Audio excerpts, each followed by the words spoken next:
Hello and welcome to EURACTIV's Beyond the Byline podcast.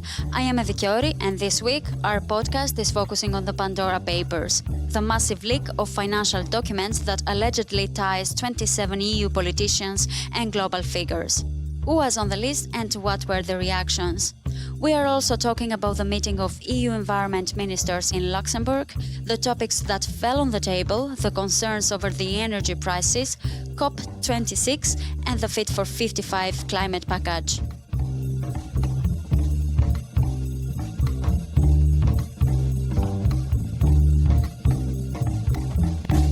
Today I'm joined by Georgi Gotev, EURACTIV senior editor, to talk about the Pandora Papers that revealed the wealth of the world's most powerful people. So, Georgi, these papers were leaked on Sunday. How were they leaked and what do they mention? The Pandora Papers are the latest international journalistic investigation based on a massive leak of data. There have been such leaks before. Let me just mention the Lux leaks or the Paradise Papers or the Panama Papers. It's an established practice now that due to the huge volume of the leaked files, journalists get organized to make sense of them. With headquarters in Washington, the International Consortium of Investigative Journalists, which gathers 280 journalists and over 100 media organizations in more than 100 countries, usually deal with such leaks, and this was the case. The files have been obtained by the German newspaper Süddeutsche Zeitung, and most of the files came from Appleby. It's a leading offshore law firm with offices in Bermuda, and also from other similar firms. Now that we have the Pandora Papers relieved, or the first batch of them, because there will be more revelations, we learn what we have already suspected, that among others, high-level politicians, even at the highest level, use tax havens to hide their wealth, which often cannot be explained. 336 politicians have been identified under the Pandora Papers, including 27 from EU member states. And which are the names that interest us the most? The consortium of journalists appears to focus the most on Czech Prime Minister Andrej Babiš and on the King of Jordan, Abdullah, also the President of Gabon, Ali Bongo, the President of Kenya, Uhuru Kenyatta, the President of Congo, Denis Sassou Nguesso. In Europe, they also focus on former UK Prime Minister Tony Blair, the President of Cyprus, Nikos Anastasiades, the President of Montenegro, Milo Djukanovic, the President of Ukraine, Volodymyr Zelensky, the President of Georgia, Bidzina Ivanishvili, the President of Azerbaijan, Ilham Aliyev, a woman believed to be the lover of Vladimir Putin, the Minister of Finance of the Netherlands, his name is Wopke Hoekstra, the Minister of Finance of Serbia, Siniša Mali, a Bulgarian media mogul, Delian Peevski, among others. And, not every country reacts in its own way.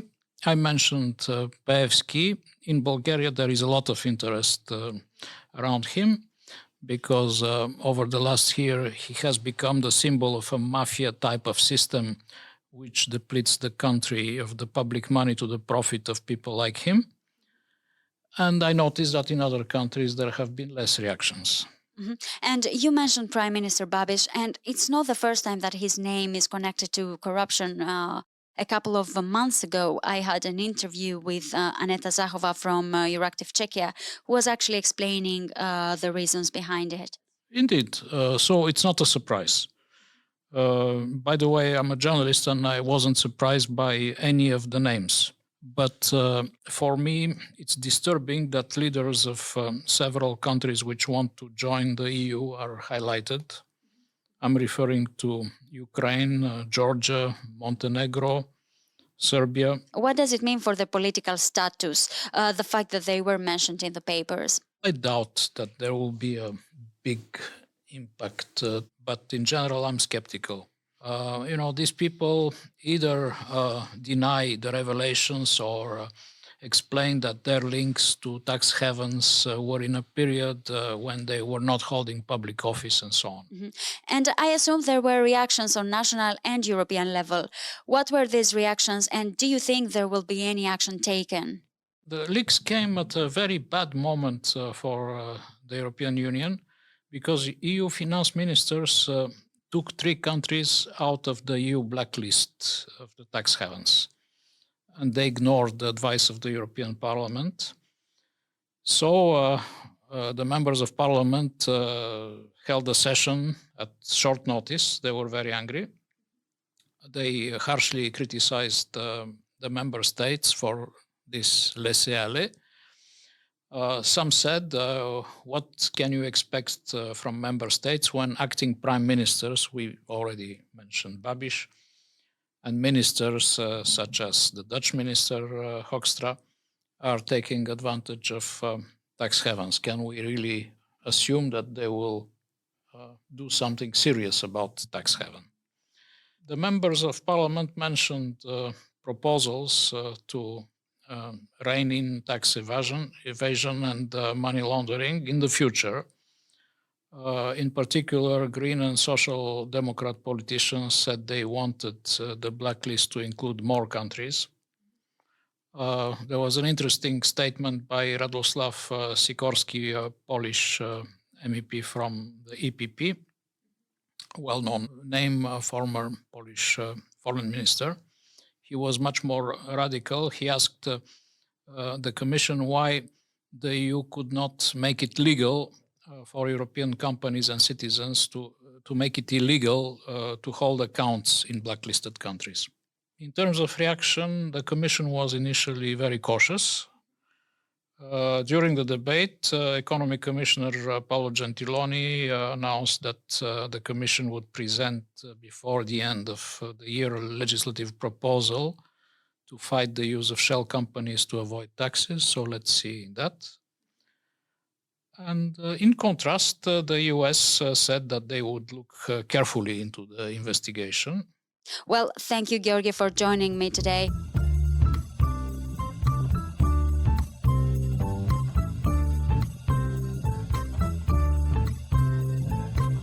You can find EURACTIV's Beyond the Byline podcast in our podcast newsletter. Subscribe to it on EURACTIV.com/newsletters. And if you want to expand your knowledge on other EU policy fields, you can listen to our Digital Brief podcast and Agri-Food Brief podcast.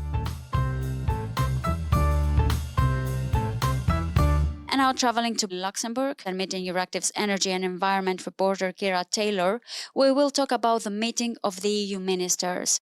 Kira, what was the meeting about? The environment ministers from across Europe were meeting in Luxembourg. It's one of their big meetings of the year. On the agenda was COP26, so some conclusions for the climate summit in Glasgow in November, and also their opinion on the Fit for 55 climate package put forward in July. That was really important because it's the first time we've really seen them have a meeting all together when they've actually had time to read through everything that the Commission put forward, and there were a lot of pages. So I think even now some of them are still kind of scrolling through and finding their opinion on it. And last week I had Fred and we talked about the energy prices that are rising across Europe. How did this impact the meeting? Yes, the energy prices weren't originally part of this meeting, but they were added to the agenda by Greece, Poland and Spain, and a lot of other countries gave their input on this. It's clear that every EU country is fairly spooked by these prices, and there's a possibility that this could go on for a while, and I think that really is putting them on the back foot. So the European Commission is due to put forward a toolbox of measures next week. We're expecting that to be analysis of the problem and measures which EU countries can take to help alleviate the issues. So in this meeting, it was really just countries putting forward their opinion on it and maybe saying some measures, but really they're all waiting for this toolbox. We're also beginning to see some countries blaming the emissions trading scheme for this price hike. While it's true that the price of carbon on the ETS has been rising, the Commission is clear that it has a small impact compared to the gas price. But one thing we did see was the energy prices completely overshadowing the discussion on Europe's Fit for 55 climate package. I mean, like I said, that was going to be one of the key points of this meeting, but barely a single country got through their intervention on Fit for 55 without mentioning these energy prices.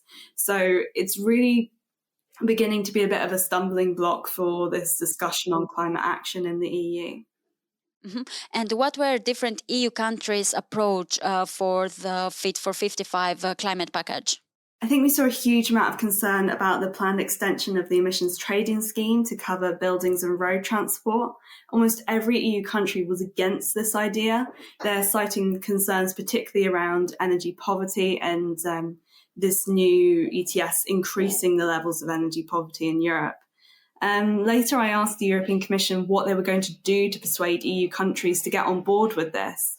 Commissioner Sinkevicius went back to the climate law, so these countries have signed up to cut emissions, and this is how the Commission is proposing that they do it. They propose that they do increase the number of sectors in the ETS.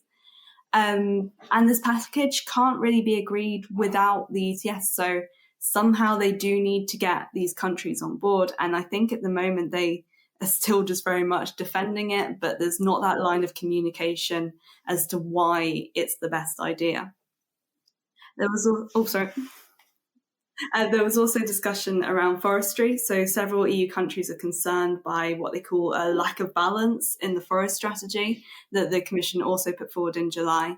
They want to see a larger focus on the role of bioeconomy, so foresters and forest products. They can't really change the strategy, but they will have a say over the implementation of it. So that's really something that we'll watch and see where that dispute goes.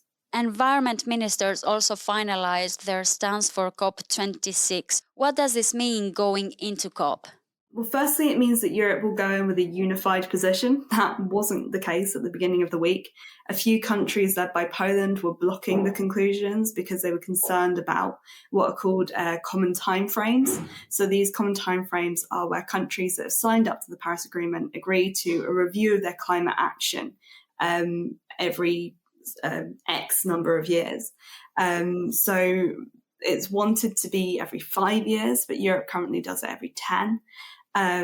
So those countries that were blocking it came on board with that 5-year common timeframe agreement, but with a minor loophole.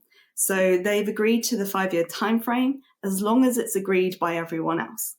If not, then it's not binding on the EU level, which, I mean, it's good that they got that agreement, but also it's not the strongest negotiating stance because it's basically saying, well, we will do it, but also everyone else needs to do it. So it's going to be interesting to see how other countries react to that in November. Well, thank you, Kira, and our time is up for this week. I am Georgi, and this was EURACTIV's Beyond the Byline podcast. We will be back on your feed next week. Until then, subscribe to our podcast newsletter and visit EURACTIV.com for the latest news. And don't forget to listen to this podcast on your favorite podcast app. Thank you very much for listening.